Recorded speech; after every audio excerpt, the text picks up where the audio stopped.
Now, in the second part of the experiment, we have to determine attenuation and the velocity of ultrasound in a solid state materials. For that reason, now we have to change some parameters. First of all, in the main body, what we have to do, we have to connect the second probe.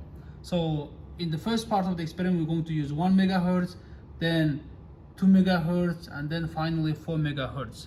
So when you're connecting it, please make sure that the red dot connects to the red, okay? Just don't connect it randomly, because you will destroy it.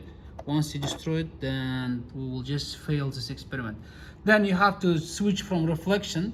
In the first part of the experiment, we use it reflection, but in the second part, we have to switch to the transition, okay? Now, you bring the second probe and you connect it in such a way. Again, we're going to use 3 different materials. And when you run the software, you have to put to the HF plus AMP, and then you have to measure certain parameters. You can shift this up and then put to the amplitude. And the red one has to be put it on the place where the peak is raising, okay? So the initial position of the peak when it's raising. So you have to take the calculation and so on. At the end, you have to calculate the coefficient of attenuation.